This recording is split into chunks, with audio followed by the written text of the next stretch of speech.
بسم اللہ الرحمن الرحیم۔ اس سورت کا نام سورہ فاتحہ ہے۔ فاتحہ کا مطلب ہے شروع کرنے والی۔ چونکہ قرآن کریم میں سب سے پہلے یہی سورت لکھی گئی ہے، اس لیے اسے سورہ فاتحہ کہتے ہیں، اور اس لیے بھی کہ نماز میں قرأت بھی اسی سے شروع ہوتی ہے۔ اسے ام الکتاب بھی کہتے ہیں۔ ترمذی کی ایک حدیث میں ہے کہ رسول اللہ صلی اللہ علیہ وسلم نے فرمایا، پوری سورت فاتحہ ام القرآن، ام الکتاب، سبع مثانی، یعنی بار بار نماز میں پڑھی جانے والی اور قرآن عظیم ہے۔ اس سورت کا نام سورت الحمد اور سورہ صلات بھی ہے۔ رسول اللہ صلی اللہ علیہ وسلم فرماتے ہیں کہ اللہ تعالیٰ نے فرمایا، میں نے صلات یعنی سورت فاتحہ کو اپنے اور اپنے بندے کے درمیان نصف نصف تقسیم کر دیا ہے۔ جب بندہ کہتا ہے الحمدللہ رب العالمین تو اللہ تعالیٰ فرماتا ہے، میرے بندے نے میری تعریف کی۔ اس حدیث سے معلوم ہوا کہ سورت فاتحہ کا نام سورہ صلات بھی ہے، اس لیے اس سورت کا نماز میں پڑھنا شرط ہے۔ اس سورت کا نام سورت شفا بھی ہے۔ دارمی میں حضرت ابو سعید سے روایت ہے کہ سورت فاتحہ ہر زہر کی شفا ہے، اور اس کا نام سورت الرقیہ بھی ہے، یعنی پڑھ کر پھونکنے والی سورت۔ حضرت ابن عباس اسے اساس القرآن کہتے تھے، یعنی قرآن کی جڑ یعنی بنیاد، اور اس سورت کی بنیاد آیت بسم اللہ الرحمن الرحیم ہے۔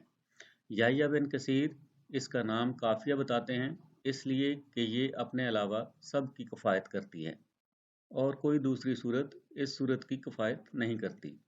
مسند احمد میں حضرت ابو سعید بن معلہ رضی اللہ تعالیٰ عنہ سے مروی ہے کہ میں نماز پڑھ رہا تھا اور رسول اللہ صلی اللہ علیہ وسلم نے مجھے بلایا۔ میں نے کوئی جواب نہ دیا۔ جب نماز سے فارغ ہو کر حاضر خدمت ہوا تو آپ صلی اللہ علیہ وسلم نے فرمایا، اب تک کس کام میں تھے؟ میں نے عرض کیا، حضور میں نماز میں تھا۔ آپ نے فرمایا، کیا اللہ تعالیٰ کا یہ فرمان تم نے نہیں سنا؟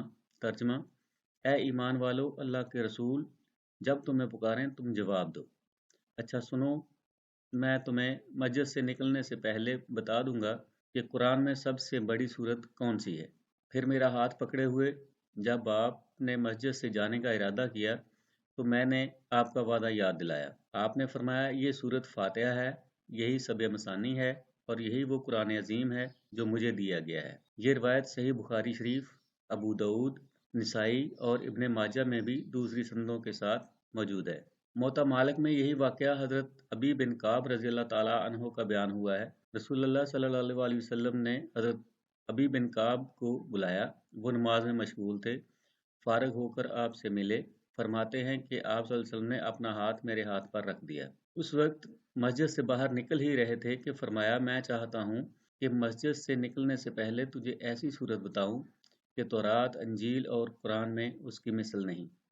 اب میں نے اپنی چال سست کر دی اور پوچھا، حضور وہ کون سی صورت ہے؟ آپ صلی اللہ علیہ وسلم نے فرمایا، نماز کے شروع میں کیا پڑھتے ہو؟ میں نے کہا، الحمدللہ رب العالمین، پوری صورت۔ آپ صلی اللہ علیہ وسلم نے فرمایا، یہی وہ صورت ہے، یہی سبع مثانی ہے، اور یہی قرآن عظیم ہے جو مجھے دیا گیا ہے۔ حضرت عبداللہ بن جابر رضی اللہ تعالیٰ عنہ سے روایت ہے کہ میں ایک مرتبہ رسول اللہ صلی اللہ علیہ وسلم کی خدمت میں حاضر ہوا۔ آپ اس وقت استنجے سے فارغ ہوئے ہی تھے۔ میں نے سلام عرض کیا، آپ نے جواب نہ دیا۔ دوبارہ سلام کیا، کوئی جواب نہ ملا۔ تو پھر سلام کیا، لیکن آپ نے ایک بار بھی جواب نہیں دیا۔ آپ گھر تشریف لے گئے اور میں پریشانی، غم و رنج کی حالت میں مسجد میں چلا گیا۔ تھوڑی دیر بعد طہارت کر کے تشریف لائے اور 3 مرتبہ ہی میرے سلام کا جواب دیا اور فرمایا، سنو، تمام قرآن کریم میں بہترین سورت سورت فاتحہ ہے۔ صحیح بخاری شریف فضائل القرآن میں حضرت ابو سعید بن خدری رضی اللہ تعالیٰ عنہ سے روایت ہے کہ ہم ایک مرتبہ سفر میں ایک جگہ اترے ہوئے تھے۔